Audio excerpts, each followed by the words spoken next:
Salam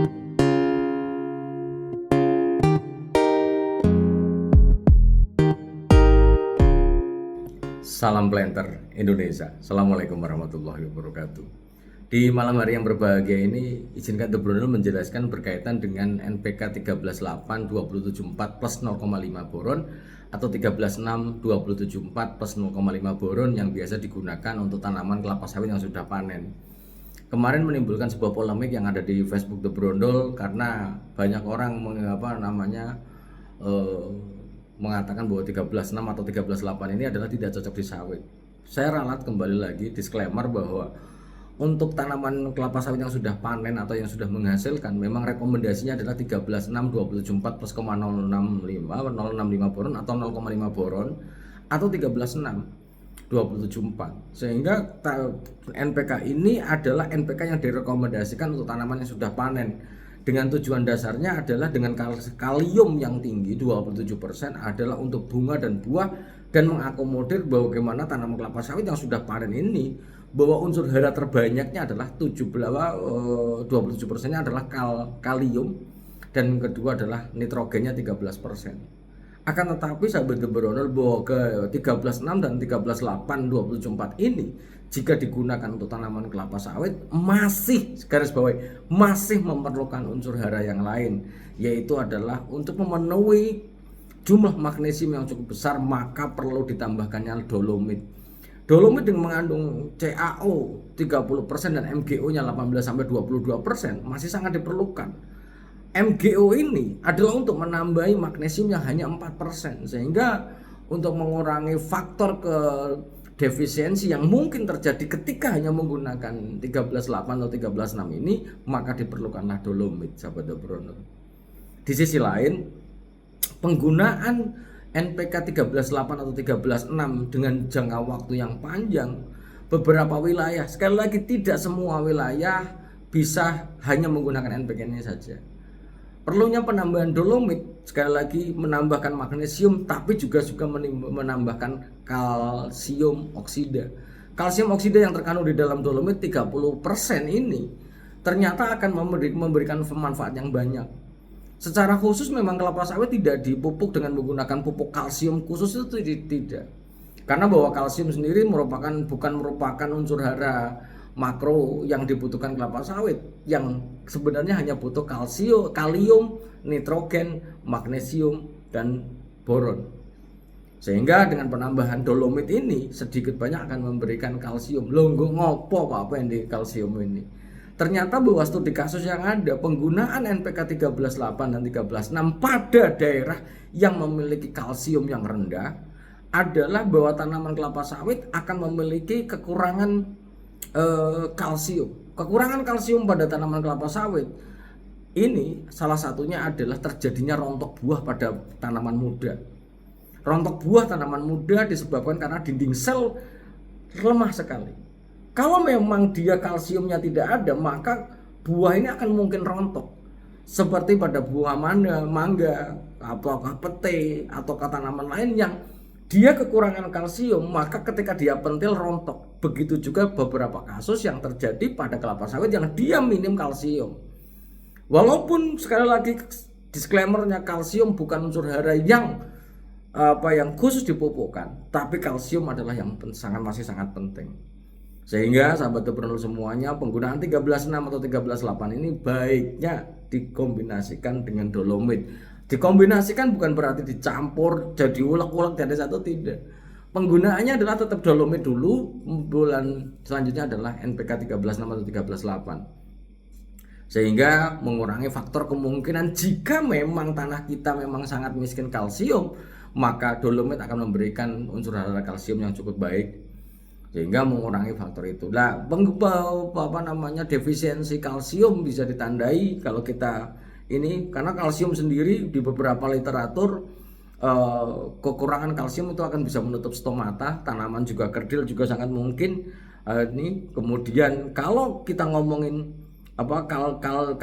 kalsium ini pertumbuhannya akan terhambat, melengkung dan sebagainya. Inilah pentingnya kalsium, karena kita harus bedakan mana kalium mana kalsium. Beda sekali. Kalium untuk bunga dan buah, kalsium untuk dinding sel, kemudian penguatan pada jaringan tanaman, kemudian nekrotik tanaman, dan yang paling penting adalah dia akan berpengaruh terhadap akan berpengaruh terhadap fotosintesis pastinya. Sehingga konten ini saya buat sebagai bentuk tanggung jawab saya yang bukan mau menyesatkan pengguna 13.8 dan 13.8 atau 13.6. 13.6 dan 13.8 adalah salah satu merupakan pupuk yang direkomendasikan untuk tanaman kelapa sawit yang sudah panen seperti yang saya sampaikan tadi. Namun penggunaannya tidak bisa single. Kenapa harus dolomit? Maka jawabannya adalah karena dolomit memiliki dua gugus. Ada kalsium oksida 30%, magnesium oksidanya adalah 18-22%. Sehingga hal inilah harus saya sampaikan kepada sahabat Brondol. Boan itu apa ya bahasa Indonesia? Barangkali di tanah kita ini memang miskin kalsium. Karena ini salah satunya adalah terjadi pada hamparan yang cukup luas. Hamparan yang cukup luas dan Brondol hampir semuanya. Mungkin faktor monyet atau faktor apa yang mungkin terjadi, akan tetapi penggunaan 13.6 tanpa adanya pupuk lainnya, mungkin beberapa tempat yang memiliki resiko kekurangan kalsium yang cukup besar, maka bisa sangat terjadinya rontok muda. Bedanya rontok muda dan rontok busuk. Rontok muda berseger, dia pada rontok, maka kemungkinan kalsium adalah yang bermain di dalamnya. Akan tetapi kalau dia rontok busuk dan dia hanya terjadi pada beberapa tanaman saja, kemungkinan marasmius palmivorus akan mungkin terjadi. Akan tetapi ini saya tanya brondolannya bagaimana? Brondolannya Pak Pendi meseger. Hampir semua tanaman. Sehingga inilah yang harus saya sampaikan kepada sahabat Brondol semuanya, bahwa penggunaan 13.8 dan 13.6 ini perlu adanya dolomit sebagai tambahannya. Tanpa dolomit maka magnesium hanya 4% saja yang bisa terjadinya defisiensi magnesium. Selain menimbulkan gejala belang-belang daun yang berwarna kuning belang-belang, magnesium juga sebagai penyusun klorofil. Daunnya akan menguning sahabat Brondol. Sehingga inilah yang harus kita waspadai dan kita harus antisipasi. Kemudian penggunaan 13.8 dan 13.8 atau 13.6 ini, sekali lagi bahwa pupuk ini didesain sedemikian rupa sehingga rata-rata bahan pengikatnya adalah clay atau liat. Carilah dengan jangan hanya murah saja, tapi adalah berkualitas. Karena bahwa 13.6 dan 13.8 ini ketika kita melakukan pemilihan tidak tepat, yang seperti di konten sebelumnya, ketika ke 13.6 atau 13.8 memiliki bahan pengikat yang ataupun sumber nitrogennya berasal dari urea, sehingga dia akan mudah sekali untuk mengalami pengenceran NPK ini. Pengenceran ataupun pelumpuran pada NPK ini ketika kena panas ya akan sangat mudah menguap. Penguapan yang sangat besar juga akan berpengaruh terhadap serapan nitrogen atau jumlah nitrogen yang diserap oleh tanaman kelapa sawit kita. Itu sehingga penyimpanan adalah sangat penting dan pemilihannya juga sangat penting.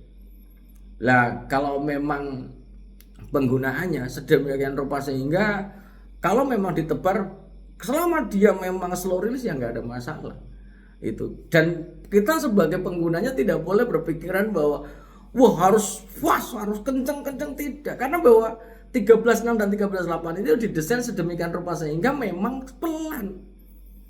Nitrogen akan keluar pertama kali betul, tapi tidak kenceng sekali, itu tidak. Beda dengan penggunaan 16-16 atau 15-15 yang memiliki bahan pembawanya adalah polimer. Polimer ini bisa larut 100%, maka harganya di kantong pun akan 100% larut karena harganya cukup besar ini. Sehingga sahabat Brondol semuanya kalau mau pakai 16-16 bisa nggak sih Pak Pendi? Ya bisa saja. Memang beda beda kecepatannya. Namun disclaimer satu kali lagi bahwa apakah pupuk yang NPK yang keras itu baik? Saya bilang tergantung NPK-nya. Karena bisa jadi bahwa NPK yang kita gunakan malah NPK palsu Pak Pendi, mungkin terjadi. Maka sebenarnya dia slow release, akan tetapi pilihlah pupuk yang memiliki kadar yang tepat, kemudian merek yang baik, harga ya ini sekali lagi kualitasnya. Sehingga jangan salah sangka di dalam 13.6 atau 13.8 27.4 ini tetap bahwa pupuk ini adalah pupuk yang disarankan untuk digunakan untuk tanaman yang sudah panen. Ini yang harus saya sampaikan pada sahabat The Bro semuanya. Kalau mau ditambah apa yang di KCL-nya boleh ya boleh. Penambahan KCL setelah 13,8 maka Anda harus juga menambahkan ureanya. Karena bahwa penambahan kalium yang cukup tinggi harus diimbangi dengan nitrogen yang cukup tinggi. Semoga bermanfaat bagi sahabat The Bro semuanya. Dan mohon maaf jika The Bro cukup membingungkan kemarin agak posting di Facebook yang akhirnya saya hapus karena ini adalah hanya studi kasus saja. Semoga bermanfaat bagi sahabat The Bro semuanya dan semoga lahan kita mendapatkan hasil panen yang melimpah. Semoga bermanfaat dan salam planter Indonesia. Assalamualaikum warahmatullahi wabarakatuh.